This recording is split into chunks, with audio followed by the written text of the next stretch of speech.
Hello, good morning to you. Welcome to Business. About 18,000 businesses are said to have applied for support under the National Entrepreneurship and Innovation Program. The $100 million government support facility is to cushion local businesses to grow and expand. Speaking at the Vodafone CEO's breakfast meeting in Accra, Chief Executive Officer of the National Entrepreneurship and Innovation Program, John Kuma, urged SMEs to be proactive in repaying credit facilities when given the opportunity.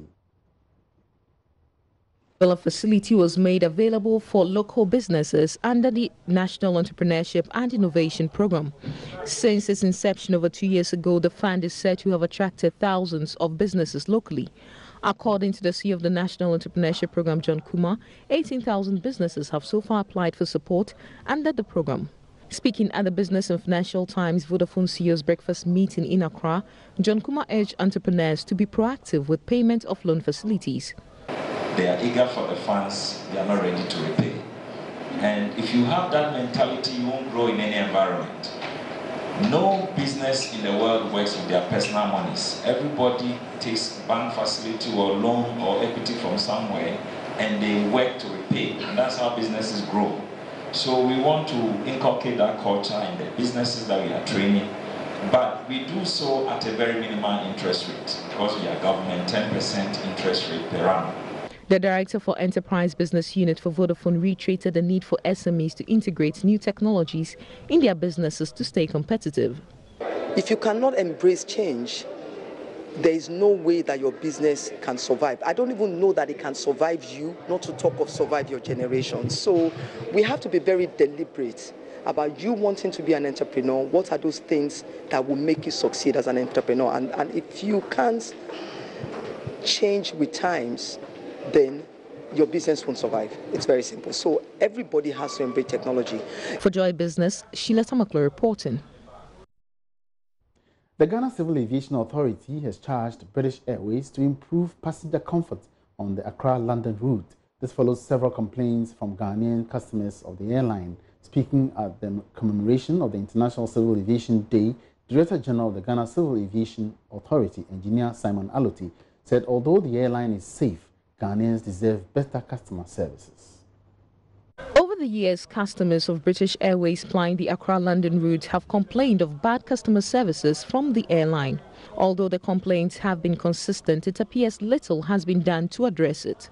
Speaking at the flag-raising parade and exhibition to mark the International Civil Aviation Day, Director General for the Ghana Civil Aviation Authority, Simon Aloti, urged British Airways to improve on their services or risk losing their passengers. The key issue is one of passenger comfort, passenger convenience, and so on. So we are appealing to the UK to put a newer aircraft on our route, because after all, the route is profitable, the flights are almost always full, very high load factors, so Ghanaians also deserve some level of comfort. But the assurance I was giving Ghanaians was the fact that the aircraft is airworthy. You can travel in it, except you enjoy the same level of comfort you might find on an Emirates flight. So if UK does not heed to our call, they will lose out, because other airlines are providing better service. There are passengers who want to go to UK, but they route through Brussels or Amsterdam because they are offering better services. So the only condition under which we can buy UK is if we find the aircraft to be not airworthy. With a new year approaching, the Director General revealed that improving the capacity of their human resource will be key on their agenda to ensure continuous safety within Ghana's airspace. The development, enhancement of our human capacity, we're investing heavily in training our personnel to ensure an even higher compliance of our safety and security standards.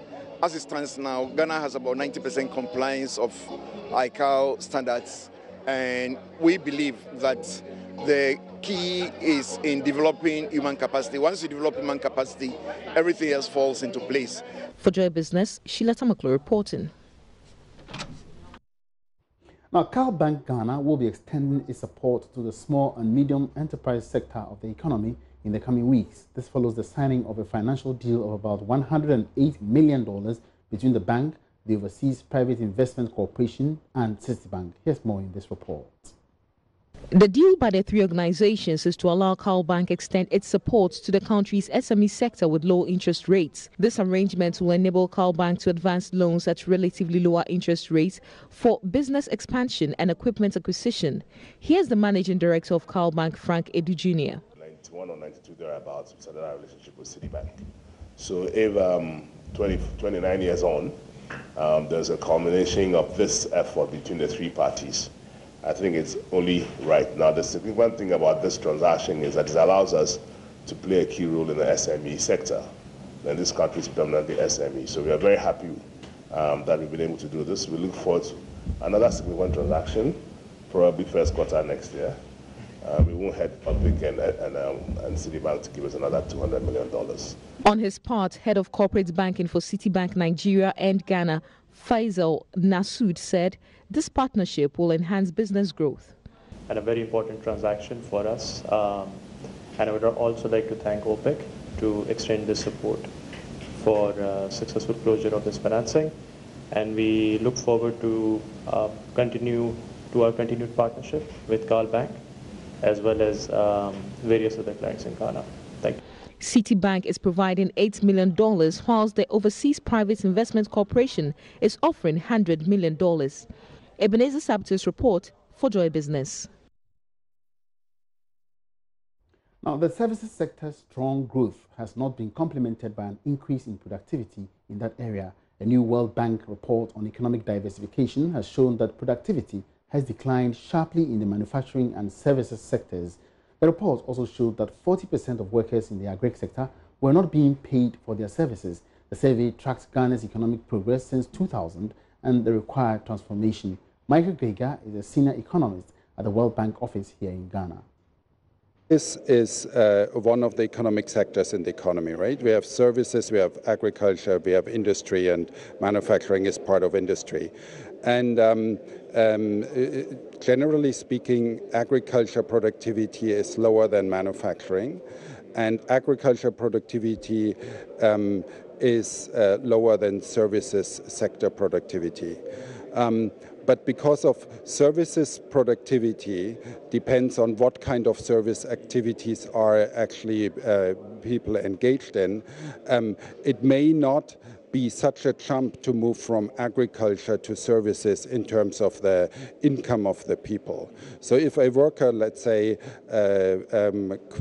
moves from agriculture to a manufacturing activity, we usually see a very high jump in productivity and a very high jump in income for that worker. If another worker moves from agriculture to a low level of service activity like a retail trade or being a street vendor, that person does not necessarily earn much more than he or she had earned when they were in agriculture. And that's all in business for now. There'll be more business at midday. Back to Inimwa.